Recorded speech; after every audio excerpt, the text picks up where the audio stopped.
How's it going? It's your boy. We back at it with another one. Wisdom Capital, Wisdom Trades, Elian Pastor, Tacos a Pastor, whatever you want to call me. It's all good in the hood. But yeah, as you can see from today's P&L, we are up $11.05 with 3 trades taken today. And am I proud of today's performance? I'm not. I'm really not. Because I took 2 more trades than I'm used to. And I didn't do that of like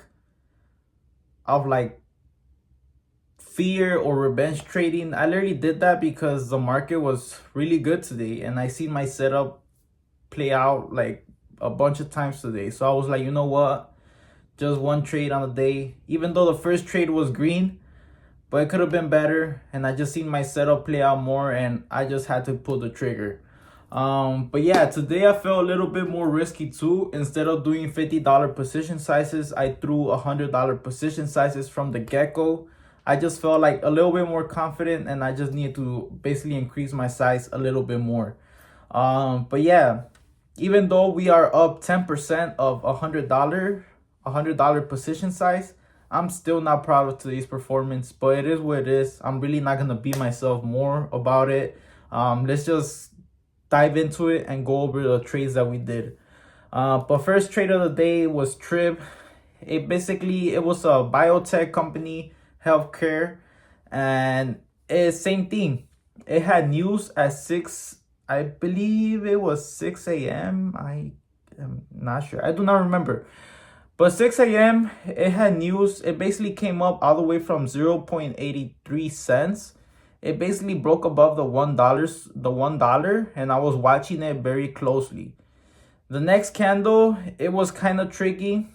For the next few candles, I seen this big red jackknife, and I was like, you know what? It's a very tricky stock to get into. I did a good job in staying patient and basically just waiting for a good entry point for a confirmation above the $1, and then maybe a retest or basically just a small pullback to enter. But I just did not see that right away. And I didn't want to ride the breaking news momentum because it's like so unpredictable. But yeah, then I seen that it was holding up the 90 cent zone very nicely. So I was like, okay, maybe we might get a pump back up to like $1. So it basically broke above the $1 again, and then the next candle, I decided to enter because, like I'm telling you, it broke above the $1. It held itself, and then the next candle it basically retested the $1, and then I was like, you know what, I'm entering. I entered $100 position size, and my take profit was at $1.10. I did see someone comment that they appreciate me documenting my journey but they just do not know how do I take my profits. And thank you so much, bro, for the nice words. You're a cool dude. But that's something I'm working on right now. And I'm telling you, it's a learning curve with trading. Everybody trades differently. And right now I'm trying to find what's my bread and butter with taking profit. But right now, so far, I like taking profits in the psychological levels, in the whole number levels, which is like $1.10, $1.20, $1.30. That's why I have my resistance pointed out in these zones, because I know that price usually has big resistance or they have way more buyers in these zones. But yeah, I ended up entering at 102. I got filled, and then it broke above $1.10, and I sold 50% of my position. Honestly, I told myself yesterday, try and sell in more pieces so you could capitalize on those bigger moves. But once I had this big red candle, honestly, I'm not gonna lie to you guys, but I panic sold. I literally panic sold because I've never seen a big sell-off like this, especially right after we get a big green candle. I was like, man, I'm gonna just literally get my face ripped apart. And even though I did have a stop loss at 0.97, 0.98, I just panic sold. So I sold that I had 50 shares left, and I sold 25 for break even, and the other 25 I sold it for a loss at 0.97. So I was like, man, you know what? I just broke my rules. I didn't respect my stop loss. But it is what it is. And then I just kept on watching it closely. It pumped back up. It made a new high. It got stopped out at $1.20. Like I'm telling you guys, psychological levels. I know this because I've seen my data. I've been in the charts every single day. So I know where the resistance usually is and where the buyers usually are. And I know that resistance is always in these psychological numbers. So at 120, it just had a big sell-off, came back and hold itself at $1. And I was so tempted to enter again right here for another leg up, for another bigger leg up. But I just didn't have the to basically enter. I was already defeated. So I didn't enter, and then see it basically run up all the way to $1.38. And the only reason I like trading $1 breakouts is because if like right here, I had a position, I had 100 shares at $1.02.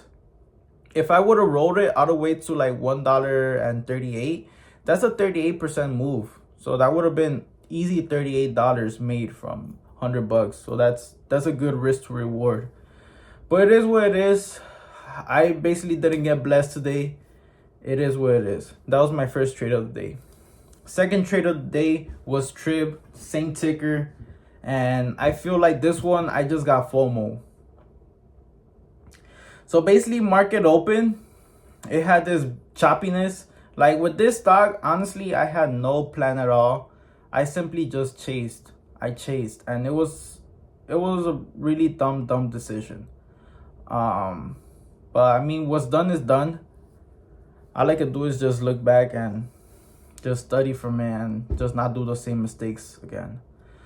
So I was looking at it very closely. It was making a higher highs. And then in this green candle, I basically reacted to the breakout. I basically chased it. I wanted that $1.40 breakout.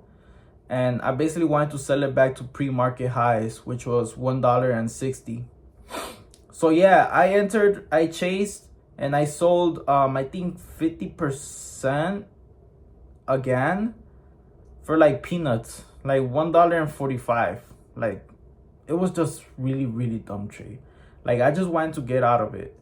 But then I had my stop loss at $1.25, which was really, it was a wide stop loss. Like, it was so far away.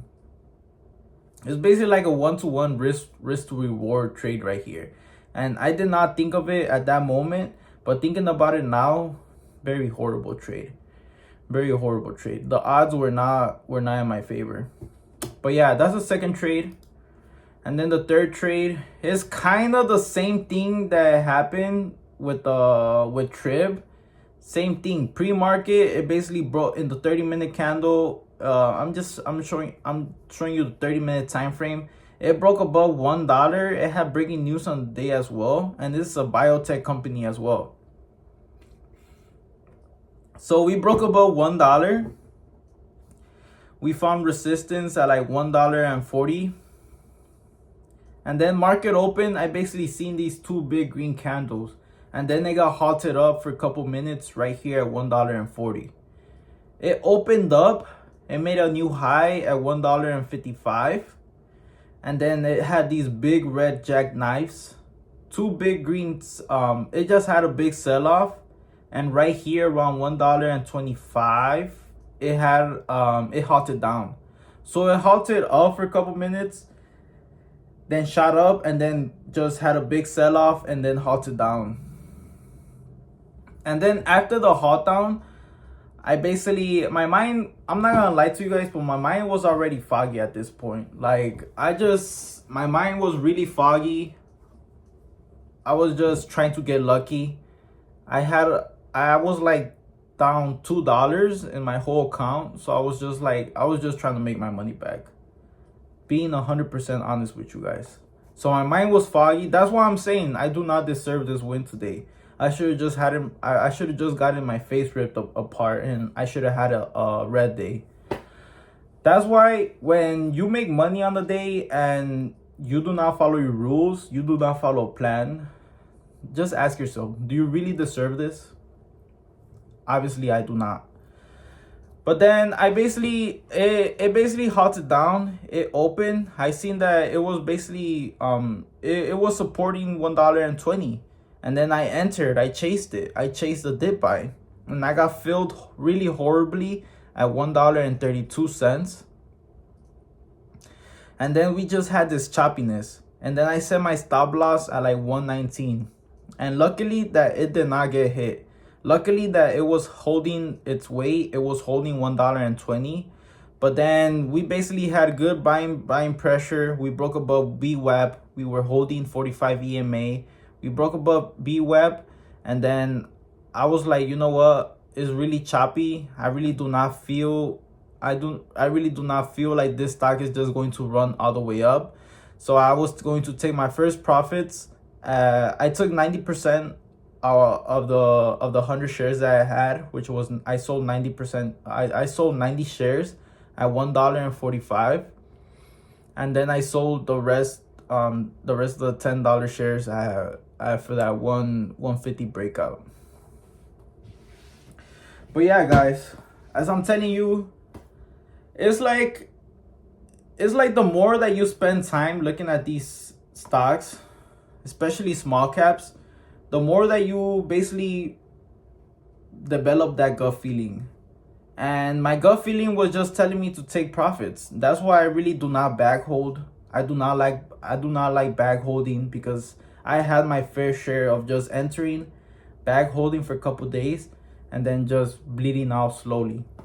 So I know better, and that's why you basically journal your trades, so you basically don't do the same mistakes over and over again.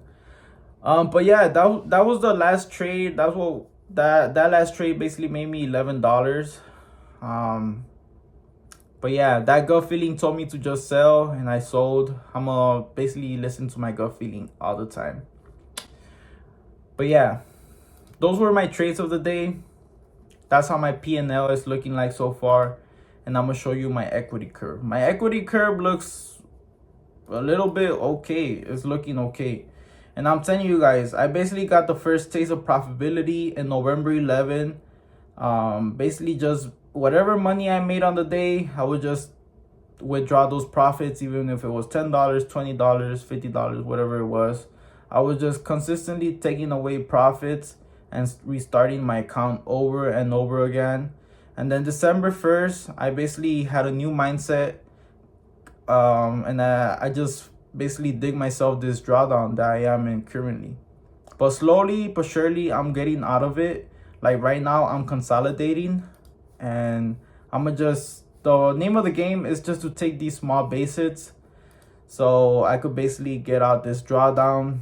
And so far, I'm down $290 in the day. And yeah, I did see somebody comment on my video. He basically said,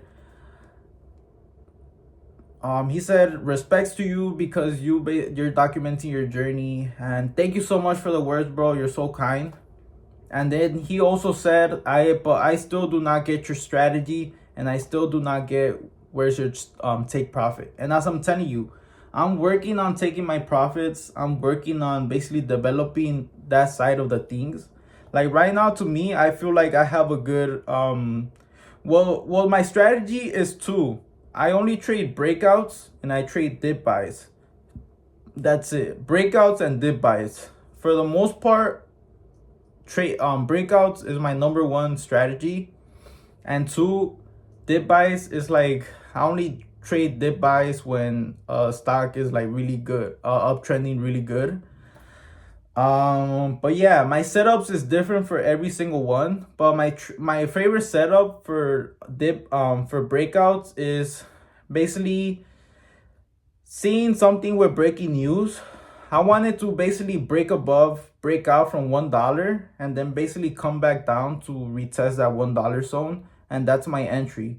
I'll basically enter in the retest, and then just basically write it back to all-time highs, or sell it at a psychological level, which is a whole number level.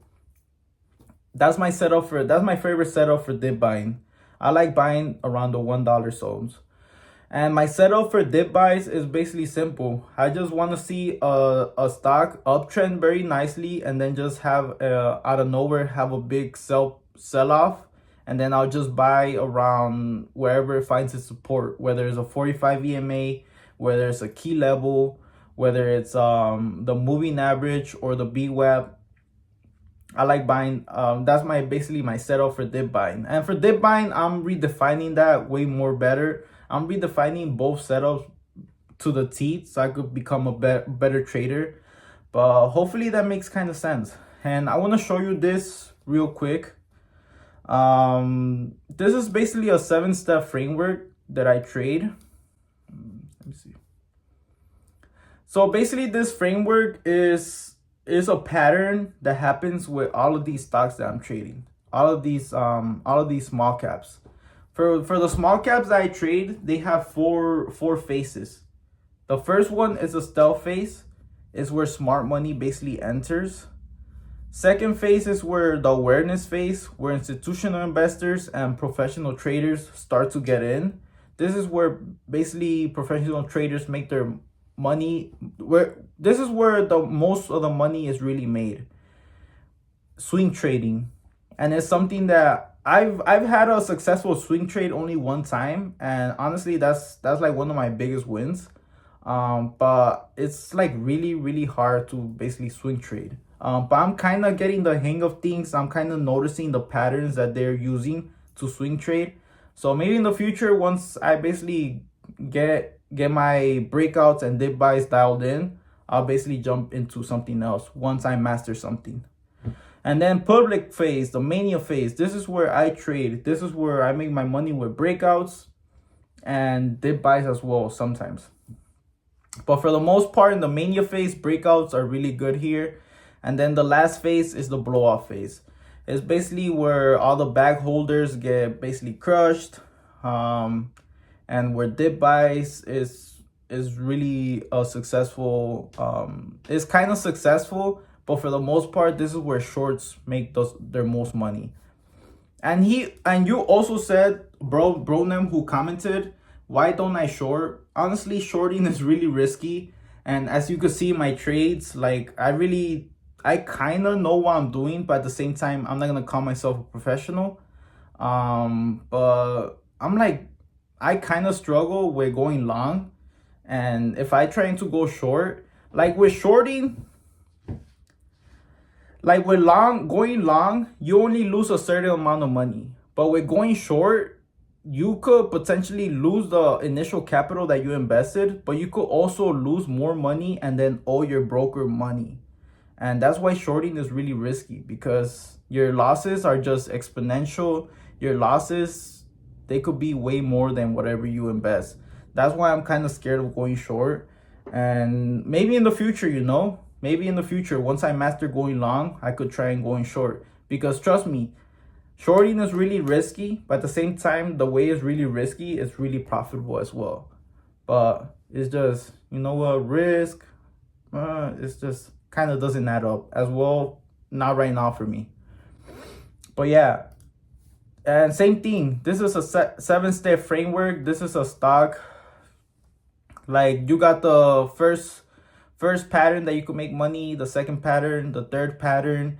This is where the mania phase happens. This is where I make most of the money using breakouts. Breakouts are really good in the mania phase. And then fourth, where shorts just basically bring the stock back down. And 5 is basically where dip buyers make their money as well. And that's what I'm saying. In the backside of things, dip buying is really profitable, because sometimes it comes all the way down. You could dip buy, and then sometimes it even breaks above the all-time highs, and then just continues and goes and makes a newer high. But yeah. And then 6 and 7 is just a blowout phase where you just short and it just goes back down to the levels it came from. But yeah, one thing as well that really helps you out with small caps and is one of my favorite indicators as well, besides the level 2, is the volume bars. Like I use volume bars to the teeth, because basically volume bars tells you when there's unusual activity. Once you see like a stock out of nowhere that's dead, and then out of nowhere it has big volume, like 200 million, 100 million shares being traded out of nowhere, like that's how I know that smart money is starting to get into the stock, they're starting to make their, basically they're starting to build their position. But yeah, volume bars, they'll help you out a lot. It's an indicator that I use a lot. But yeah, guys, that's my P&L for today. It's a not very successful day today. Besides being green, I feel like I do not deserve it. I feel like my performance could have been 100% better, but it is what it is. What's done is done. I could just study way more harder today and do better for tomorrow, Thursday, and Friday. But yeah, that's about it for today, guys. Thank you so much if you watch my videos to the end. If you guys see that I could like improve in something, or you guys noticing that I'm doing something wrong, like, bro, please comment down below and tell me. Like, I read all of my comments, and I basically love when you guys engage with my videos, because it basically means to me that you guys are watching my videos, and you know, maybe hopefully you guys are learning something as well from my mistakes. And that's what it's all about, you know. Trading is basically a community. That's how it should be. Even though it's like a really solo game that you're in the charts every single day by your own, like having a community, having friends who also trade, that's the best part about it, because we co all feed from each other and basically learn from each other. And basically that's the point of life, to be honest, to just have friends and family. But yeah, guys, thank you so much for watching my videos again. Please comment down below. Please hit that subscribe button. Like, for real, hit that subscribe button. And yeah, like the video if you learned something.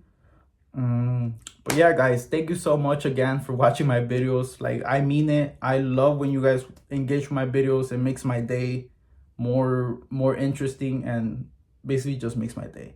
But yeah, guys, established wisdom out.